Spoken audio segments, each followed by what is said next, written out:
자, 여러분 안녕하세요. 자, 한국사를 시작을 하겠습니다. 자, 여러분 요게 요렇게 우리 많이 배웠죠. 무슨 애란, 임진애란이면 여러분 요 앞부분을 조선전기라 그러고 뒷부분을 후기라 그러죠. 자, 여러분 오늘은 잘만 들으면 그냥 저절로 외워져요. 그러면 조선전기는 15, 16세기인데요. 경제적으로 보면은 요거 외울게요. 자급 자족사회예요. 무슨 말일까? 대다수 90% 농민들이요, 농사져서 세금 내고 먹으면 남는 게 없는 거예요. 그러다 보니까 여러분 요 조선전기는 농민들은 별로 많이 못 사시니까 돈이 없으니까 시장도 안 가겠죠. 시장도 별로 안 가겠죠. 돈이 있지만 거의 안 쓰겠죠. 그리고 보통 백성들 여러분 돈이 있어야 문화를 즐기는데 그 특별하게 그냥 뭐랄까 농민 문화가 없어요. 대신에 여러분 요때는 자급자족 사회지만 누구는 부자야. 양반은 되게 부자죠. 그래서 15세기 조선을 이끈 양반을 무슨 파라 그래요? 훈구파. 16세기 누구예요? 사림이죠. 둘이 합해서 여러분 우리가 무슨 반이라 불러요?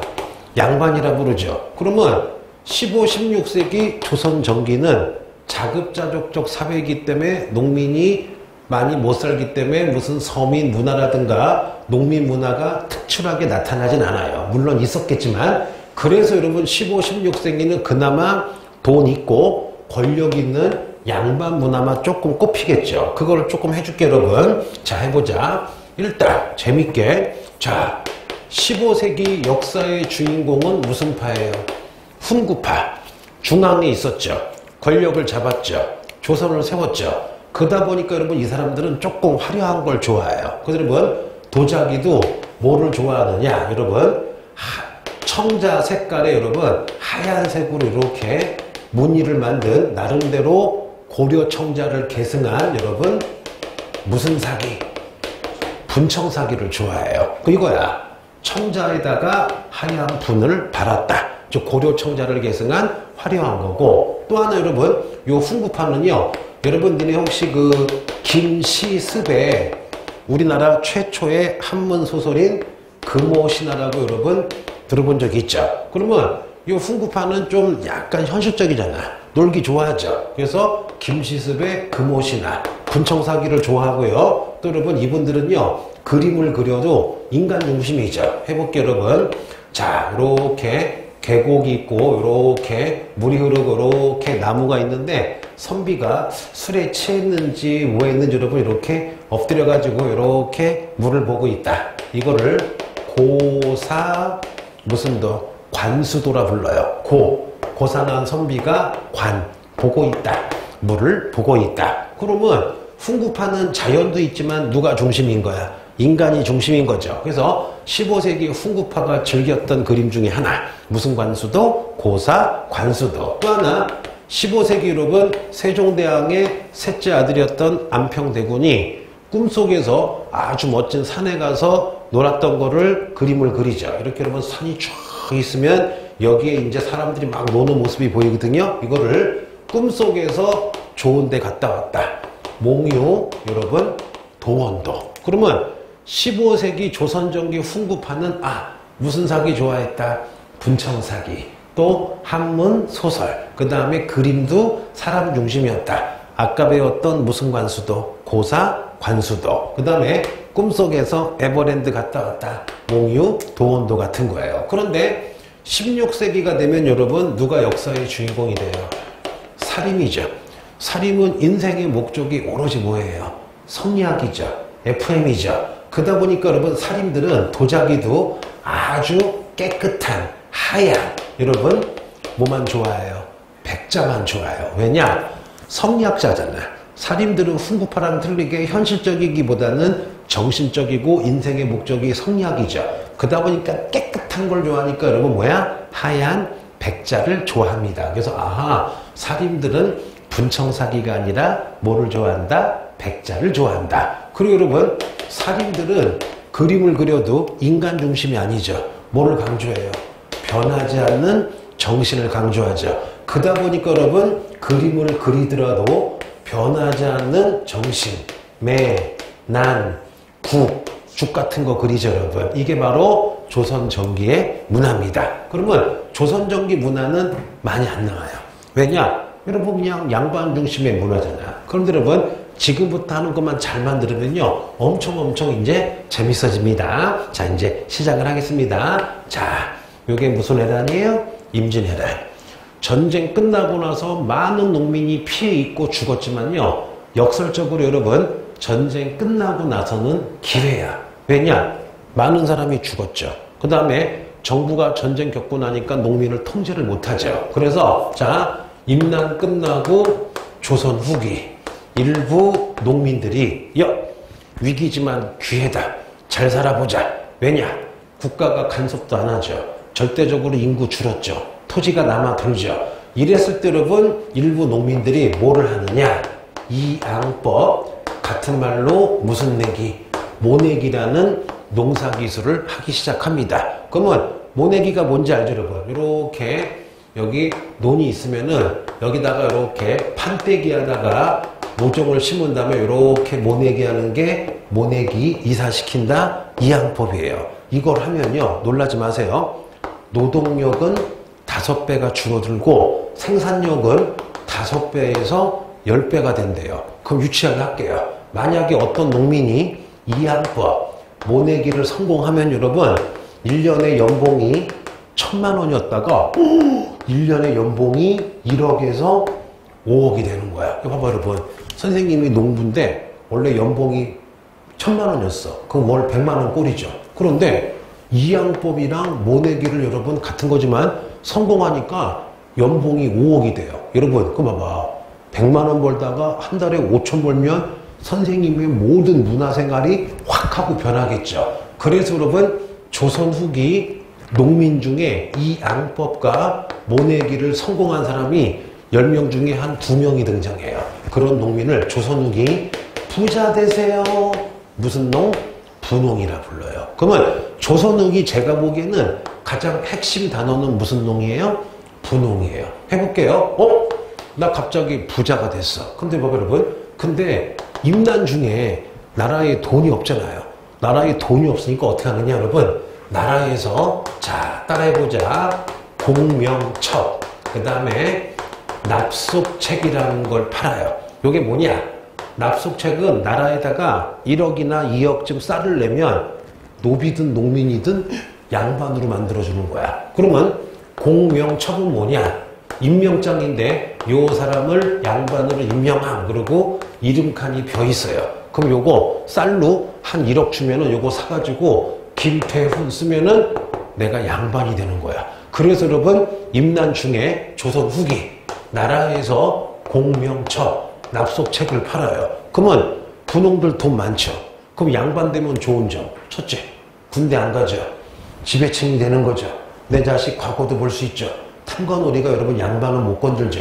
그래서 여러분 조선 후기 돈 많이 번 분홍들이 뭐를 삽니까? 공명첩 여러분 납속책을 사가지고 엄청나게 분홍들이 양반이 돼요. 게다가 여러분 자 노비 중에도 돈 많이 번 노비가 있겠죠. 여러분 노비 중에는 전쟁에서 군 이거야. 일본 병사 목을 3명을 딱 따서 가져오면은 양반을 시켜주게 돼요. 그래서 노비 중에도 임진왜란 때 군대 가서 공을 세우거나 도망치거나 돈을 모아서 족보를 사거나 혹은 노비 중에도 여러분 공명첩 납속책을 사가지고 양반이 돼요.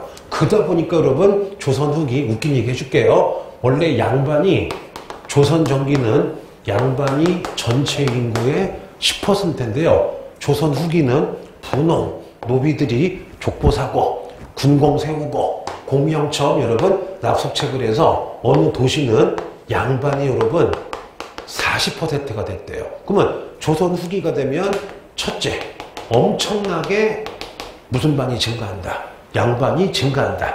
약간 이상하게 얘기하면은 개나 소나 양반이 될 수가 있는 거예요. 그럼 여러분 이제 양반이 흔해지겠죠. 그럼 양반이 흔해지니까 야 나도 양반이야 막 개기겠죠 여러분. 그러다 보니까 조선 후기 서서히 여러분 지금 무슨 제가 붕괴돼 가고 있는 거예요.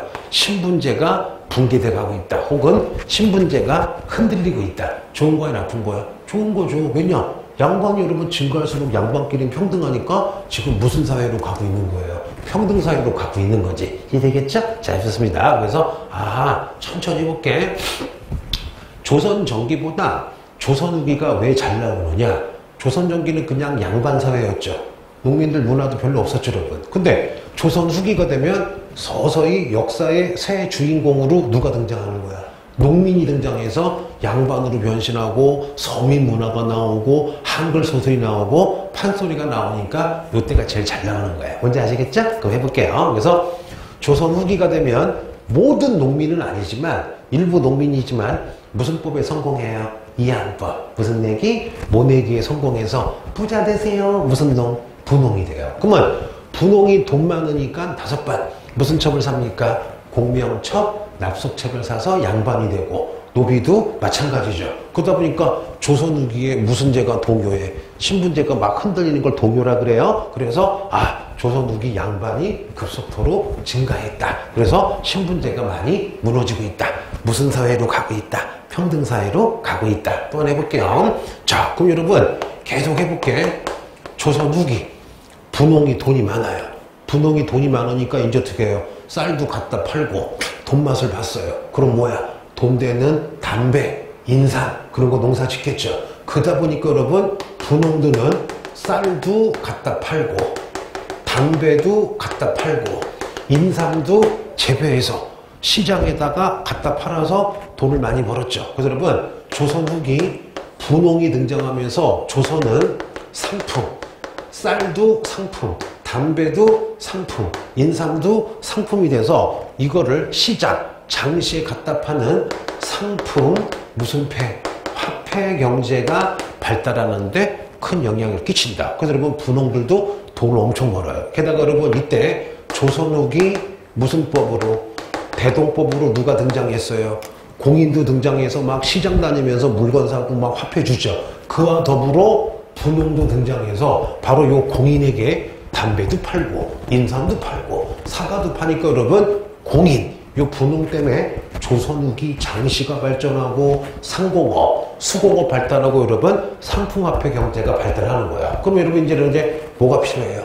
동전이 많이 필요하겠죠. 그래서 여러분 조선 후기. 자, 1분 복습. 숙종하면 무슨 황국? 경신황국. 일당 전제와 왕권 약화. 들어본 적 있죠?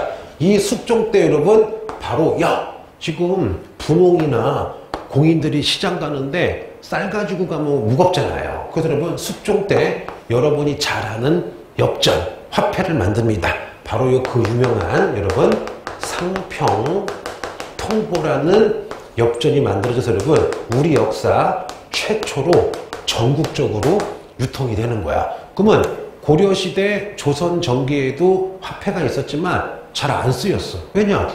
동전이 있어봐야 시장도 없고 상품도 없고 쓸데가 없는 거야. 그래서 여러분 조선 전기 엽전이 있어도 그냥 집에 가지고 있거나 녹여서 그릇을 만들었대요. 근데 조선 후기가 되면 장시 발전했죠. 분홍들이 상품 많이 만들었죠. 또 공인들도 물건 막 사죠. 그래서 여러분 조선 후기의 특징, 전국적으로 화폐가 유통됐다. 그 화폐가 바로 5번. 무슨 통보다? 상평통보다. 여러분 다 지금 맥락이 유지가 되고 있죠?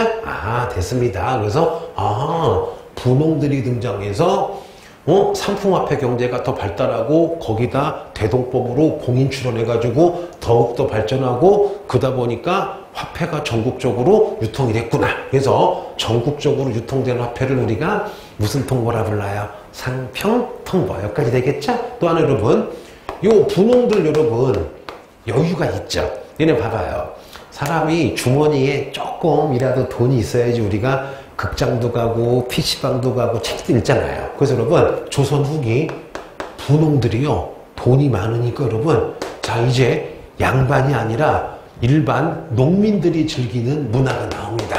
조선 후기 여러분 가장 중요한 거 가장 시험에 거의 나온다고 보시면 돼요. 바로 여러분 조선 후기 키워드는 무슨 문화예요? 서민 문화야. 그러면 조선 전기는 거의 90% 무슨 문화였어요? 양반 문화. 해보자. 훈구파의 분청사기, 김시습의 금오신화, 그 다음에 고사관수도 몽유 도원도, 16세기 살림은 백자, 매난국죽이었죠. 그런데 해보자. 분홍들. 여러분 이제 돈이 여유가 있으니까 자식들을 어디 보내? 서당에 보내기도 하겠죠. 서당 가니까 한문도 배우고 한글도 배우는데 한문 어렵잖아요. 대신에 서민들은 뭘 좋아해요? 한글을 좋아하죠. 그래서 여러분 조선 후기 분홍들, 서민들이 여러분 자 우리 문학 시간에 배웠죠. 여러분 무슨 소설을 즐깁니까? 한물소설, 한글소설, 춘향전, 뭐 흥부전, 한글소설. 또 여러분 요걸 가지고 시장에 갔더니 한국판 여러분 뭐예요? 오케스트라. 여러분 자로 무슨 소리? 제비 몰러 나간다. 여러분 판소리는 양반도 좋아했지만 기본적으로 누구 문화야?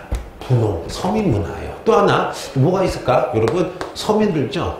호랑이, 까치 같은 그림을 즐기죠.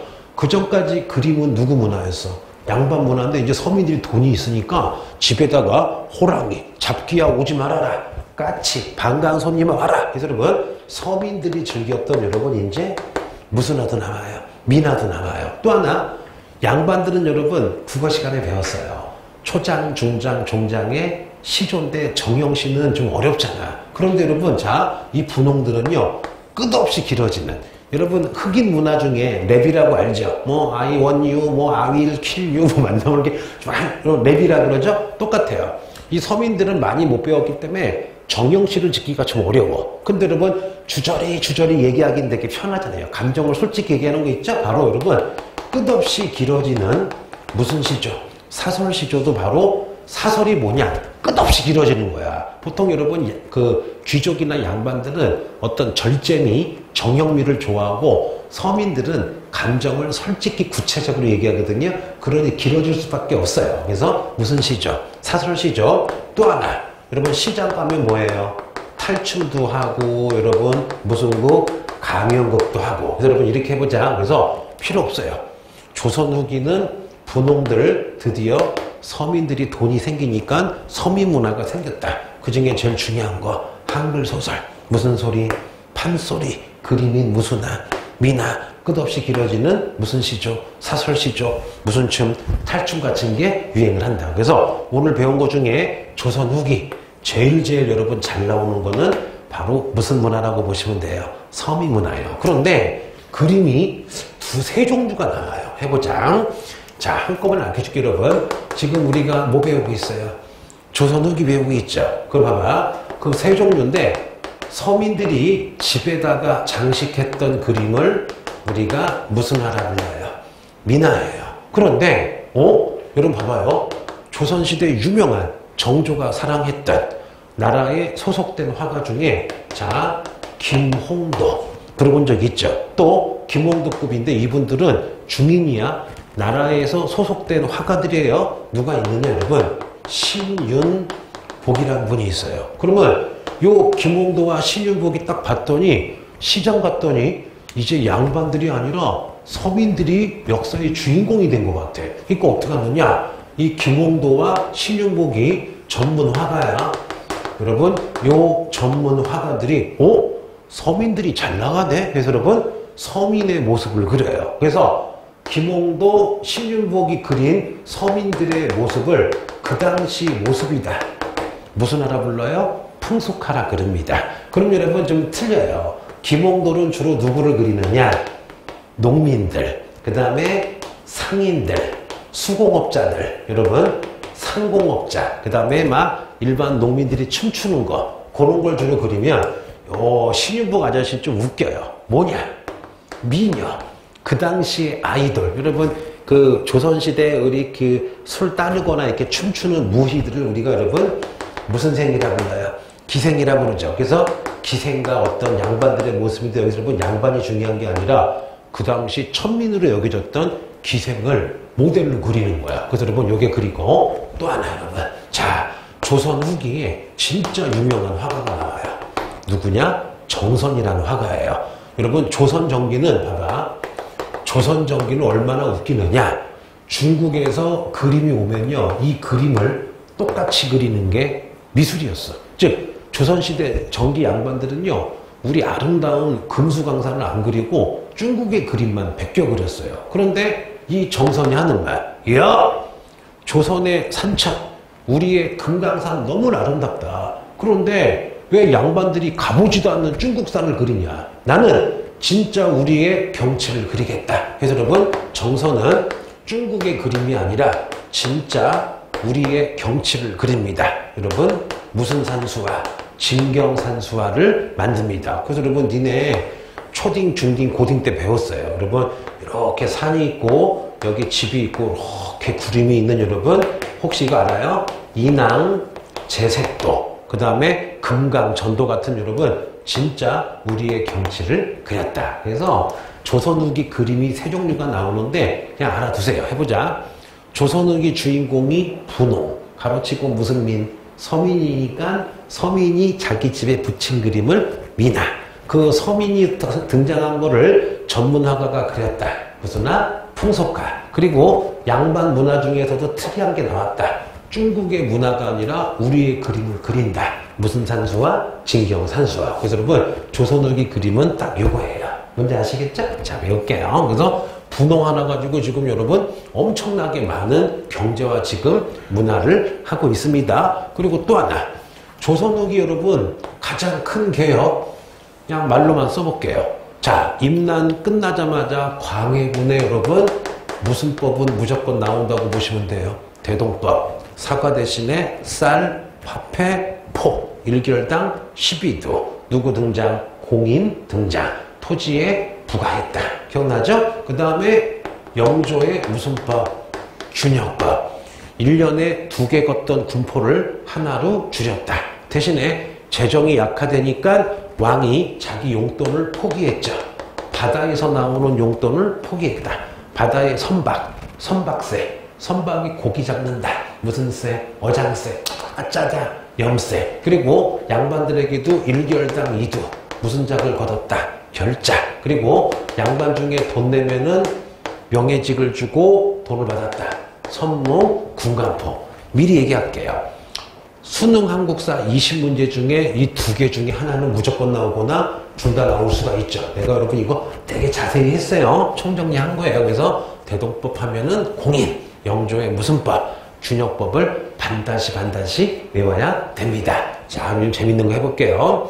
그러면 여러분, 자, 조선 후기가 되면요, 우리가 맨 처음에 여러분 뭐를 당했어요?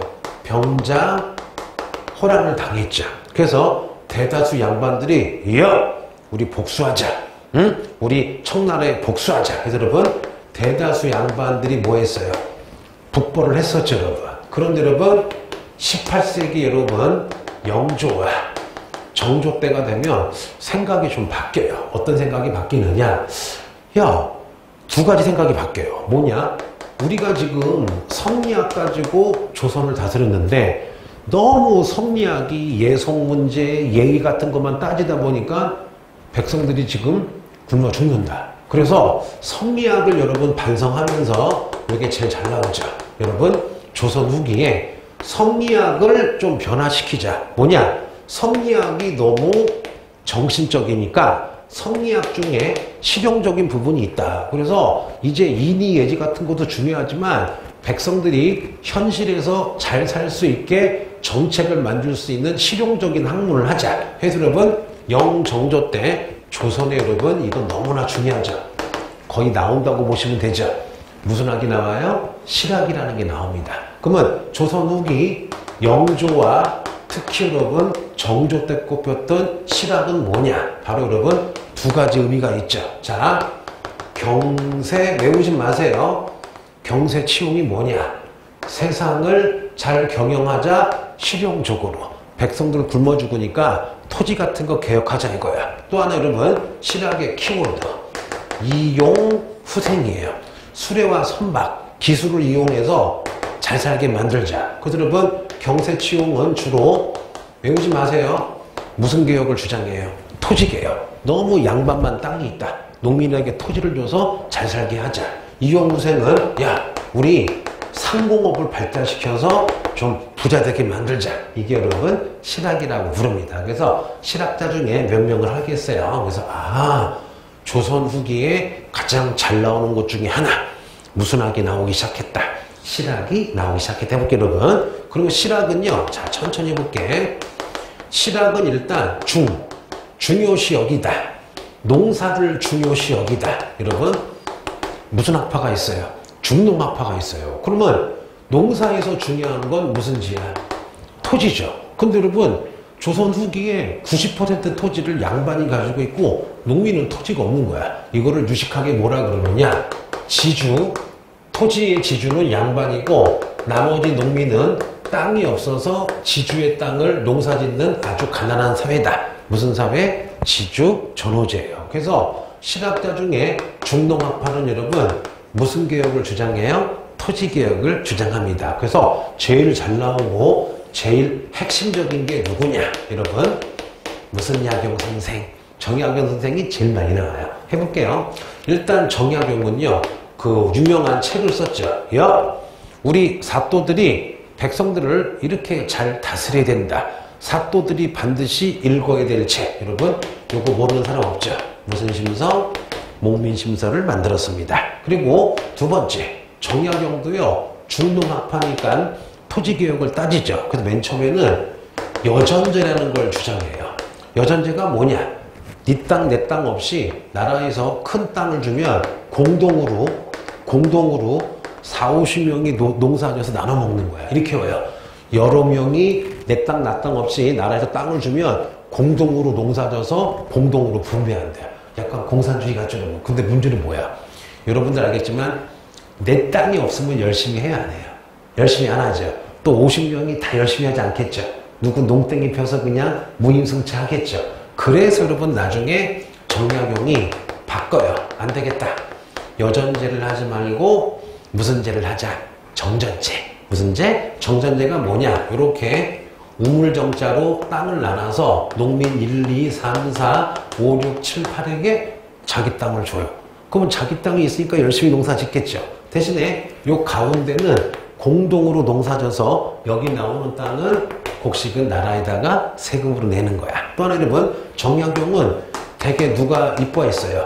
정조가 이뻐했죠. 그래서 정약용은 정조의 명령을 받아서 여러분 바로 송중기야 거중기 가지고 여러분 아름다운 무슨 성을?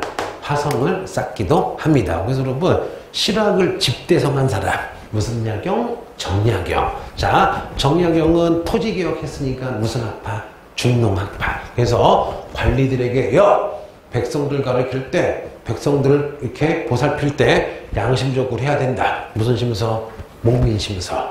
여러 명이 농사 짓다가 안 되겠다. 정전제 나눠주자. 여전제에서 정전제. 이렇게 하시면 돼요. 그 밖에도 여러분 간단히 해볼게. 그 중농학파는 누가 있느냐? 여러분 유형원이라는 분도 있고요. 그 다음에 이익도 있고 무슨 약용? 정약용이 있는데 요 세 분은 농사를 중요시 여겼으니까 주로 무슨 개혁자예요?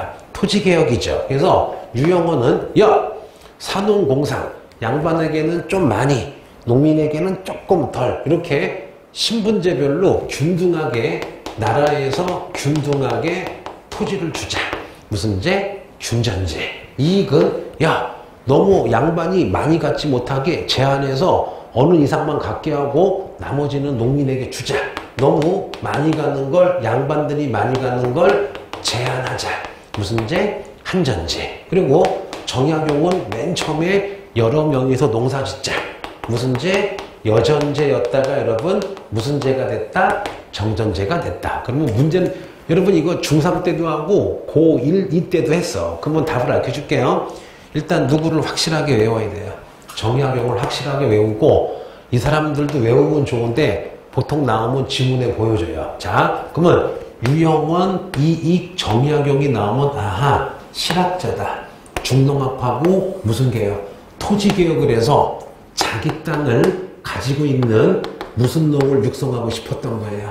자영농을 육성하고 싶었다. 이렇게만 딱 외우면 되겠죠? 근데 하나 재밌는 얘기. 중농학파는 다 이름에 이응이 들어간다? 해볼게요. 유형원, 이익, 정약용. 나만 혼자 좋나? 자, 이렇게 외우시면 되겠죠? 자, 그래서 지금 실학하고 있습니다. 실학 중에 무슨 학파가 끝났어요? 중농학파. 근데 여러분, 실학자 중에 실학파 중에 여러분, 자, 우리는 농사도 중요하지만 상공업, 상업을 중요시 여기겠다. 여러분 이거를 우리가 무슨 학파라 불러요? 중상학파라 부릅니다. 근데 이 중상학파를 이거 외울게요. 특이하게 북학파라고 불러요. 무슨 파? 북학파. 왜 그러느냐 해볼게요 여러분. 여러분 청나라가 엄청나게 도시가 발달하고 상공업이 발달했어요. 그런데 조선 양반들은 병자호란 이후에 야 청나라 오랑캐, 청나라 나쁜 놈 하고 막 오랑캐로 여겨요. 그런데 일부 양반들이 여러분 사신으로 청나라의 수도인 베이징 갔다가 완전 충격을 받아요. 좀 과장할게요. 선생님이 여러분 완전히 시골에 있다가 서울 와보고서 내가 티베트 산골에 있다가 뉴욕이나 서울 와가지고 완전 깜짝 놀란 여러분 충격을 받아요. 그래서 자 조선의 사신들이 북쪽에 있는 청나라 갔다가 너무 놀란 거야. 왜냐? 집도 기와집이지, 잘 살지, 돈도 많지, 상공업, 수공업이 조선의 100배는 발달한 거야. 이때 여러분 바로 어디야? 청나라 갔다 온 분들이 청나라 오랑캐가 아니다.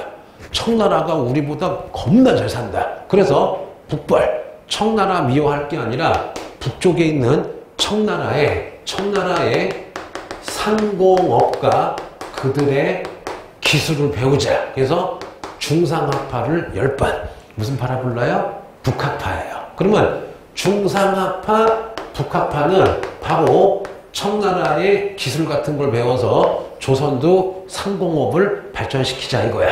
누가 있느냐 여러분. 자 이름만 써볼게요. 너 수원상이 무슨 수원? 유수원. 그 다음에 무슨 대용? 홍대용. 그 다음에 제가 미안해요. 무슨 제가? 박제가. 그 다음에 여러분 무슨 지원? 박지원. 요 네 분이 있거든요. 그런데 요 네 분의 공통점 해볼게요. 너 수원상이 무슨 수원? 유수원. 홍대용. 박제가 박지원이 나오면 그냥 무슨 학파? 북학파. 무슨 학파? 중상학파. 이분들은 상공업과 기술을 중시 여겼는데 이 두 분만 외울게요. 자, 박제가는 뭐라 그러느냐? 이분이 일단 여러분 청나라 갔다 와서 유명한 책을 쓰죠. 안내일기야, 열하일기야. 열하일기에서 여러분 청나라 갔는데 장난 아니더라. 우리는 막 초가집에 막 흙으로 집을 짓는데 청나라 애들 기술이 발달해가지고 모든 집이 기와집이고 벽돌집이고 막 장난 아닌 거야. 그러면서 제발 우리 청나라의 선진 문물을 배우자라고 여러분 열하일기를 씁니다. 또 하나 미안해요. 바보야. 나 바본가 봐요. 미안해요 여러분. 박지원이 열하일기죠. 자 박제가 아니에요. 미안해요. 자 박지원이 열하일기도 쓰고 또 여러분 우리 중고등학교 때 문학책에 많이 나오는 여러분 호질, 양반전도 누가 써요? 박지원이 씁니다. 박지원이 뭐라 그러냐? 야 청나라는 수레와 선박을 이용해서 물건을 여기저기 갖다 팔아가지고 막 시장도 발달하고 상공업 발달하고 있다. 우리 조선도 수레와 선박을 이용해서 유통을 발전시켜서 상공업과 기술을 발전시키자라고 하는데 여러분 박제가 선생님도 여러분 뭐를 강조해요? 수레와 무슨 박을 강조합니까? 선박을 강조해요. 그런데 요 박제가라는 분이 쓴 책이 있는데요. 그 책을 북학을 배우자. 북학의. 그럼 여러분 무슨 학파가? 중상학파가 북학파라고 부른 이유는 뭐냐? 박제가 할아버지의 무슨 의? 북학이에요. 근데 여기서 특이한 게 나와요. 여러분 그 조선시대 양반들은 뭐를 배웠어요? 성리학을 배워서 굉장히 정신적이죠. 그러다 보니까 양반들은 뭐라 그러느냐? 야 검소해야 돼. 검소가 뭐에 뱄어. 그런데 요 박제가란 분은요 그 북학의에서 뭐를 강조하느냐? 소비를 우물에 비교해서 강조해요. 이거야. 야 우리 조선 양반들이 너무 검소하고 소비를 안 하니까 비단 만드는 기술, 도자기 만드는 기술이 아예 없어져 버린다. 그 우물을 봐라. 우물도 적당히 퍼먹어야지 계속 물이 차는데 우물 아낀다고 전혀 안 먹으면 우물이 말라버린다. 그럼 우리가 너무 소비를 안 하니까 상공업이 발달하지 않지 않냐. 그래서 적당히 오히려 소비를 하자고 주장한 게 무슨 제가 여러분? 박제가입니다. 그래서 여러분 오늘 배운 것 중에서 지금 딱 1시간인데 장담한 건데 하나에서 몇 개 나올 수 있어 여러분? 2개는 나올 수가 있어요. 그럼 해볼게요. 그래서 오늘 배운 것 중에 뭐 배웠어요? 실학하면 정말 귀찮다. 그럼 여러분 최소한 누구는 알고 있어야 돼. 정약용, 중농아파, 토지개혁, 자영농. 그 다음에 상공업 중요시 여겼다. 북쪽에 있는 청나라의 상공업과 기술을 배우자. 북학파. 너 수원 사니? 유수원. 이거 모르더라도 무슨 제가? 박제가, 박지원은 여러분 이미 기본적으로 알고 있어야 돼요. 자, 그러면 여러분 계속 우리가 여러분 지금 무슨 후기하고 있어요? 조선 후기하고 있죠. 그럼 봐봐. 누가 출연했어요? 분홍이 출연해서 여러분 상품, 화폐, 작물, 시장, 장시, 그 다음에 신분제, 공명첩, 납속체, 무슨 문화? 서민문화. 게다가 여러분 무슨 동법으로? 대동법으로 누가 등장해요? 공인 등장했죠. 이분들이 여러분 시장 가가지고 물건을 많이 사고 파니까 조선 후기 여러분 전국에 거꾸로 읽어볼게요. 장시, 시장이 엄청 발달했죠. 여러분 18세기에는요 100개에서 시장이 몇 개가 등장했대요? 1000개가 등장했대요. 그러다 보니까 여러분 조선 전기보다 조선 후기 무슨 공업? 상공업이 엄청나게 발전을 하고 있겠죠. 그러다 보니까 여러분 이쯤에 전국적으로 모두 유통이 돼요. 화폐가 엄청나게 여러분 유통이 되겠죠. 그래서 여러분 아까 배웠죠. 그 유명한 화폐인 무슨 통보가 나오는 거예요? 상평 통보가 나오고 있죠. 또 하나 여러분 여러분 봐봐. 이렇게 강이야. 한강이나 남한강이 있으면 여러분 요쯤에 이렇게 마을이 형성되어 있고 여기 이렇게 배들이 서겠죠. 그러면 요거를 우리가 뭐라 그러느냐? 포구라 불러요. 그럼 물어볼게요. 니네 장시가 더 규모가 클까? 포구가 더 클까? 5초만 생각해봐요. 예를 들면 편의점이 더 커요? 백화점이 더 커요? 백화점이 훨씬 크죠? 여러분 포구는요. 배들이 수백 척이 들어오는데 쌀 수천 선, 담배 수백 가방 들어오겠죠. 그래서 여러분 조선 후기 장시도 발전하지만 쌀이나 담배나 그런 거 사기 위해서 대량으로 진짜 부자들이 많이 오는 곳이 어디야? 포구야. 그래서 조선 후기 장시 플러스 뭐가 발달했다? 포구가 발달했다. 됐고요. 그리고 또 하나만 더 재밌는 거 해줄게요. 다 이해가 되죠? 어렵지 않죠? 자, 해보자. 여러분 조선 전기는 자급자족 사회라 시장도 별로 필요 없어요. 그리고 상인도 얼마 없어요. 그리고 조선은 농경사회라 별로 장사하는 걸 싫어해요. 왜냐? 장사는 이동을 해야 되니까 돈 벌고 세금 안 낼 수도 있잖아. 그래서 여러분 조선 전기는 나라에서 허락한 사람들만 장사할 수 있었어요. 이런 상인들은 여러분 우리가 관청에서 허락한 상인이다. 무슨 상인?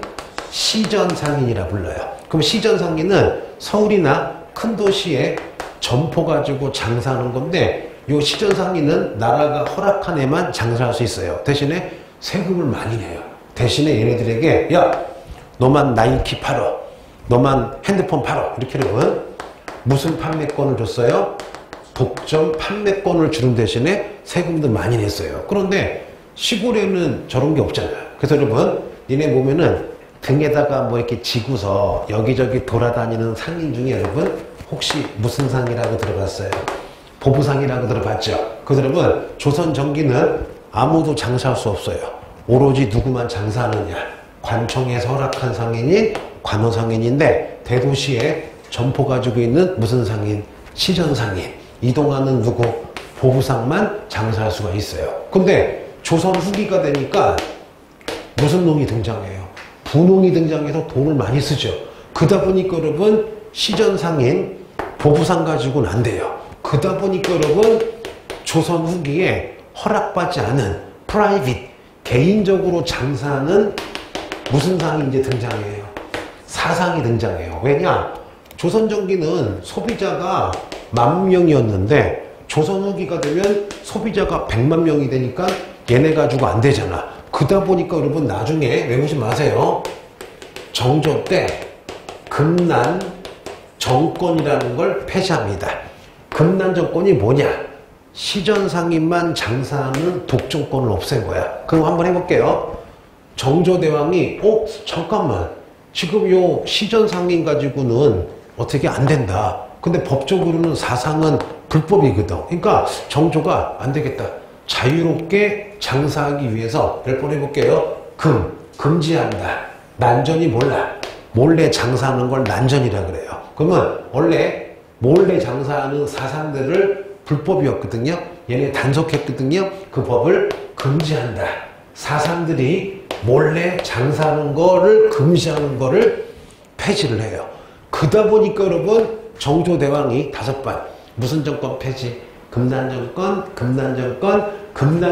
폐지하자마자 조선 후기에 그냥 대놓고 여러분 장사를 해가지고 오늘날의 삼성, LG 같은 여러분 대재벌이 등장을 해요. 해볼게요 여러분. 그래서 외워보자. 조선 후기. 무슨 후기? 조선 후기. 정조대왕이 무슨 정권을 폐지했다. 금지하다. 사상들이 몰래 장사하는 걸 금지하는 걸 폐지하니까 이제 누구나 능력 있으면 장사하겠죠. 그래서 여러분 사상 중에 떼돈을 본 사람이 등장해요. 그러면 조선 후기 중에 열나 재벌을 뭐라 그래요? 도고. 여러분 그 허생전 아시죠? 허생이 매일 공부만 하니까 아내가 똑바로 와! 짜증나니까 어떻게 해요? 허생이 변부자한테 여러분 5만 년 꿔서 전국에 많은 걸 매점 매석해서 떼돈을 벌었죠. 그 돈이 지금 몇천억이야. 그러면 변부자가 5만 년 몇천억을 꽂았죠. 이렇게 몇천억을 가지고 있는 재벌을 뭐라 그래요? 도고야. 그럼 여러분 조선 전기에는 도고가 없었지.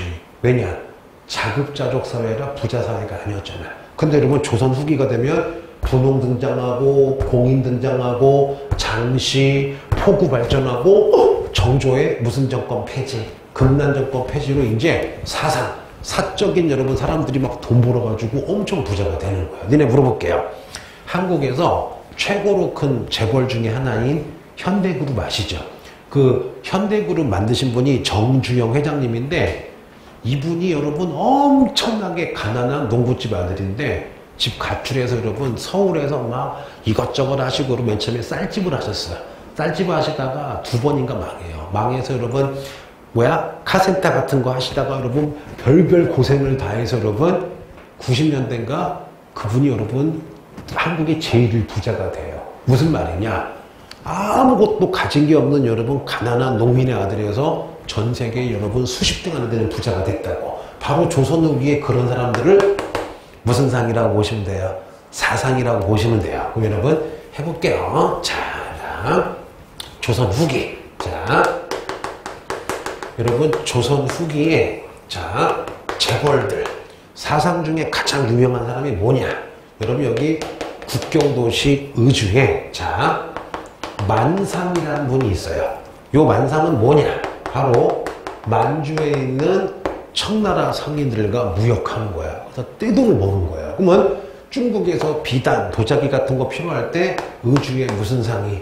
만상이 사는 거예요. 여러분 부산 아시죠? 부산은 원래는 동래라 불렀어요. 자, 부산의 옛날 이름이 뭐예요?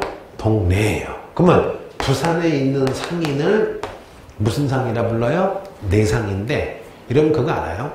부산의 높은 산에서 보면요 맑은 날에 일본이 쓰시마가 보인대요. 그러면 부산에 있는 내상은 누구랑 무역하는 거야? 일본이랑 무역해서 여러분 일본의 은이나 뭐 일본도 같은 거 수입을 하겠죠. 또 하나 서울 한양이에요. 한양은 여러분 무슨 강이 있어요? 한강이 있죠. 전국에서 거둔 쌀을 더로 데려와야 돼요. 한강으로 오늘로 배 타고 오겠죠. 여러분 한양에는 경, 서울에 있는 강, 경강이 뭐야? 한강이에요. 바로 배 타고 운송해주는 여러분 무슨 상인이 발달했어요? 경강상인. 얘들아 물어보자. 니네 쿠팡이라고 아시죠? 쿠팡 플러스 뭐 배달의 민족 그러면 봐봐. 여러분 요즘에는 뭐 롯데나 삼성도 잘 나가지만 유통업 무시 못하죠. 왜냐? 여러분 유통업 회사도 몇십조 부자야. 전 세계에서 가장 부자 중에 하나가 뭐야? 아마존이라고 아시죠? 주로 아마존이 뭐 파는 거야? 여러분 유통하는 거잖아. 옥션 같은 거잖아. 바로 그런 급이 무슨 상인? 경강상인. 또 하나 여러분 근데 의주의 만상, 동네의 내상, 한양의 경강상인보다 더 부자가 있었어요. 누구냐? 여러분 바로 옛날 고려 수도였던 개경에, 원래 개경을 송악이라 불렀거든요. 개경에 있는 무슨 상? 송상이 있는데요. 이 사람이 제일 부자야. 왜냐? 여러분 바로 이 사람들이 인삼을 독점 판매권에서 여러분 청나라에 팔아서 엄청나게 돈을 벌어요. 그러면 이 송상은 전국에 여러분 지점도 있어요. 그러면 만주의 의상과 만상과 내상을 또 연결시켜주는 게 무슨 상이에요? 송상이에요. 그럼 여러분 이렇게 생각해보세요. 조선 후기에 분홍, 공인, 도고, 상품화폐 경제가 발달하면서 그 끝은 뭐야? 재벌이 등장했다. 그 재벌 등장할 때 정조도 큰 역할을 했죠. 무슨 정권을 폐지했다? 금난 정권을 폐지했다. 그래서 여러분 해보자. 의주의 만상, 부산의 레상, 서울의 한강 무슨 상인? 경강상인. 이 중 제일 부자는 무슨 상? 송상입니다. 자, 그럼 여러분 선생님이 조선 후기를 분홍 봐봐. 신기하잖아요, 여러분. 조선 후기 처음부터 해보자. 조선 후기 여러분 딱 되면 선생님이 이항법 뭐야? 모내기로 여러분 내가 지금 무슨 놈을 딱 얘기했어요. 분홍 얘기하면서 여러분 경제, 그 다음에 여러분 사회, 문화를 다 해버렸어요. 그러면 총정리 해볼게요. 조선 후기 경제는 분홍이 딱 머릿속에 있은 다음에 한마디로 요약하면요. 조선 후기는 여러 가지 상품, 쌀, 인삼 같은 거를 화폐로 사는 상품 화폐 경제가 발달하니까 당연히 사상도 나오고 장시도 발전하고 도구도 나오고 상평통보도 나오고 딱 매치가 되죠, 여러분. 마지막에 누가 나와요? 만상, 송상, 경강상인 내상도 나오는 거죠. 그러면 사회는 뭐냐? 분홍이 공명첩, 납속책을 사서 여러분 신분제가 어떻게 돼요, 여러분? 신분제가 동요되고 있죠. 그래서 신분제가 많이 이제 붕괴되는 중이구나. 그러면 자, 조선 후기 분홍이 등장해서 여러분 민화, 판소리, 사설시조 같은 거 했죠. 그럼 여러분 조선 후기 키워드는 무슨 문화가 되겠어요? 서민 문화가 되겠죠. 심지어 전문 화가였던 김홍도, 신윤복도 여러분 서민의 모습을 그리죠. 물론 특이한 분도 있어요. 양반 문화인데 진짜 우리의 산과 강을 그렸다. 무슨 산수와? 진경산수와. 그럼 선생님이 1시간 내내 지금 장황하게 얘기했지만 결국 조선 후기 경제는 뭐로 요약이 돼요? 상품화폐 경제. 사회는 고명첩, 납속책 딱 해서 신분제 붕괴. 문화는 무슨 문화? 서민 문화. 근데 가장 많이 나오는 건 역시 여러분 무슨 문화가 나오겠어요? 서민 문화. 여기에다가 여러분 하나 더 가미했죠. 뭐냐? 조선 후기 경제 중에 무조건 나오는 거. 광해군의 무슨 법? 대동법. 그 다음에 영조의 무슨 법? 규적법. 그래서 여러분 한 방에 조선의 사회, 경제, 문화를 정리를 했습니다. 그래서 이 정도 아시면 반드시 하나도 안 틀리고요. 게다가 이제 거의 나오는 무슨 학까지 정리했어요. 실학까지 정리를 했으니까 이 정도 아시면 절대 틀리지 않습니다. 오늘도 고생 많으셨습니다. 감사합니다.